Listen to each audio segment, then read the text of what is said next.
The following is an AZPM original production.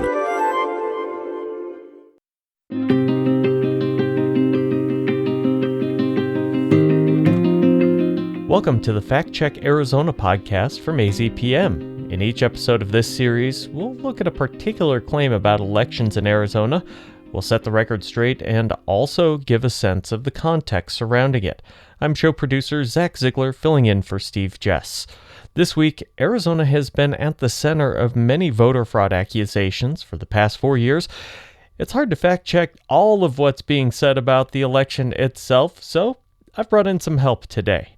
Jen Fifield is a reporter with Votebeat and has been on the election beat in Arizona for years now. Jen, welcome to the show. Thank you for having me on. So let's start with a recent issue that much was made of, the fact that the Arizona Secretary of State's office recently announced that a large number of voters had not shown proof of citizenship when they registered. This was a problem dating back years. What exactly happened here? Well, this came at about the worst time because we have all these claims federally about non-citizens voting, right? And then we find out that we have not been properly tracking voter citizenship in our state since 2004 when we passed a law creating this rule that you have to provide documents proving citizenship. We have, for anyone who got a license before 1996, did not properly track that they hadn't given us this proof. This is anyone who registered to vote after 2004, so it's kind of complicated. Before that, you didn't have to show this proof, so you're all grandfathered in.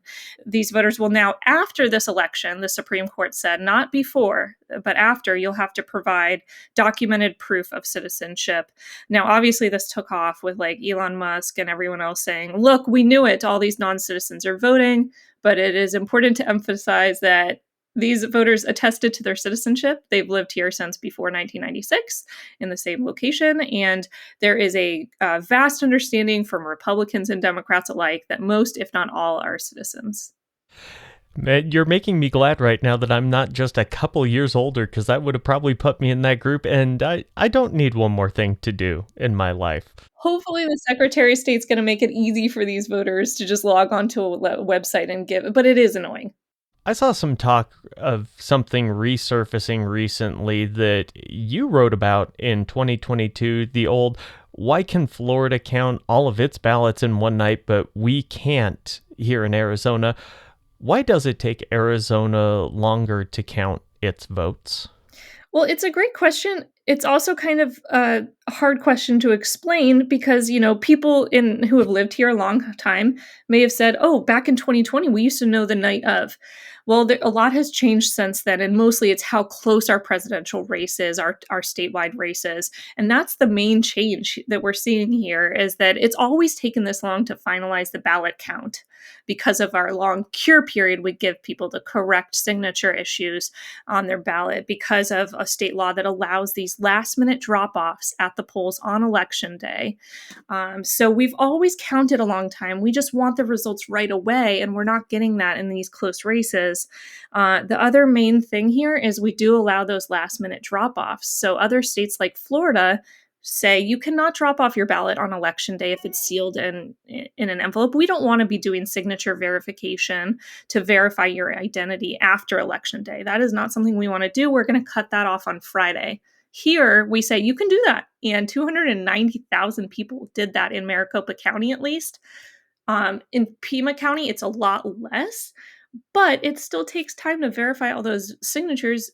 We're talking days after the election. Also, I guess one more thing that might extend is we've had some changes to recount rules, I believe, right? We're probably going to see more recounts from here going on.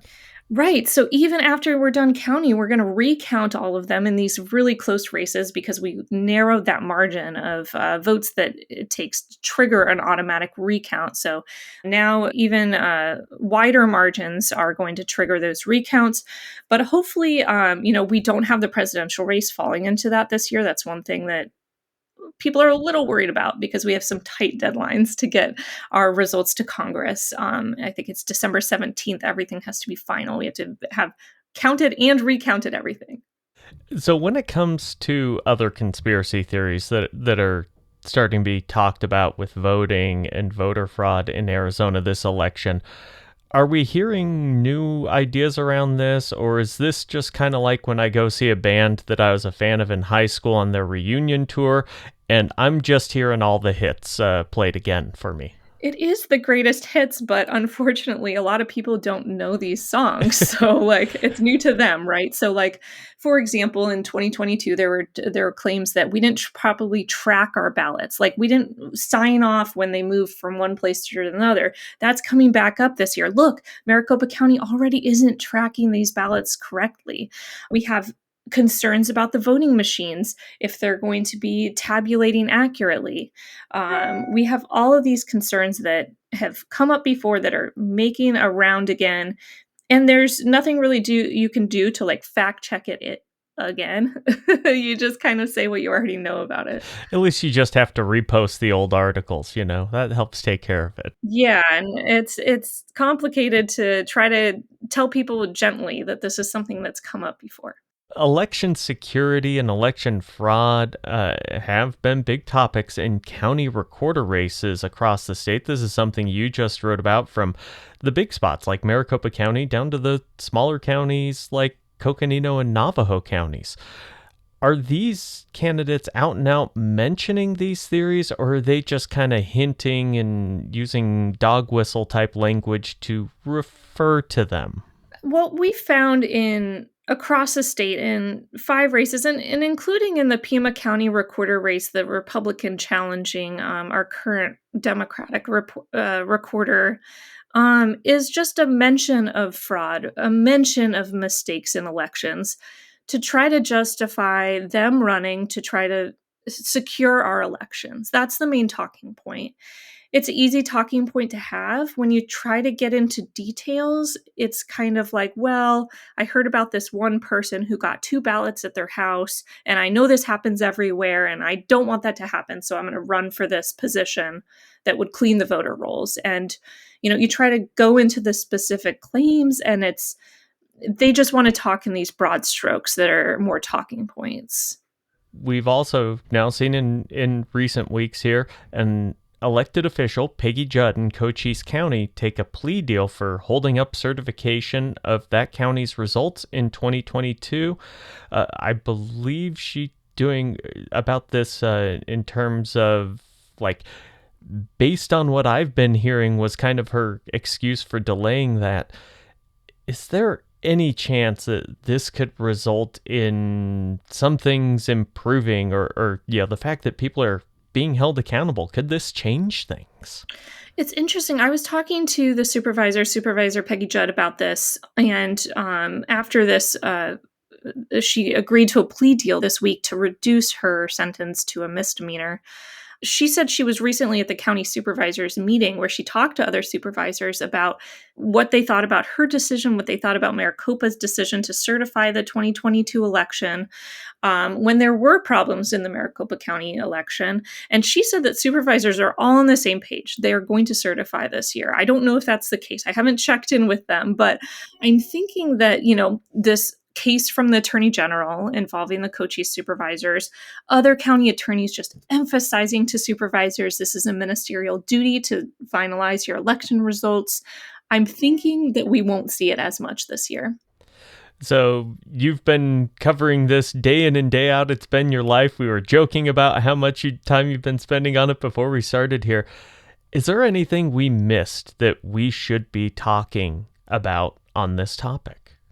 I think that it's important for voters across the state to understand that, like, results will come in late, that there might be mistakes on election day, that there might be theories going around, but you can't spread that misinformation without really digging into the details and understanding it. And just because we have our results coming in late, just because there's mistakes, it doesn't mean that we have an inherently flawed system.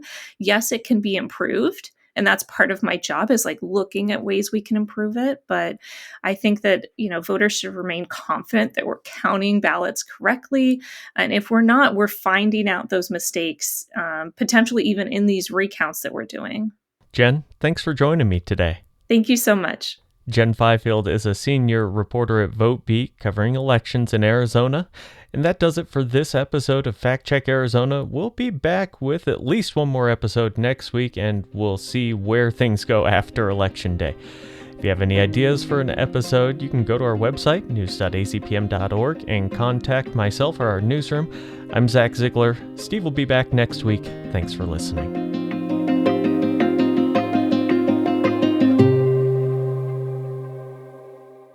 Like this podcast? Your support makes AZPM original productions like this one possible. Donate at azpm.org/give.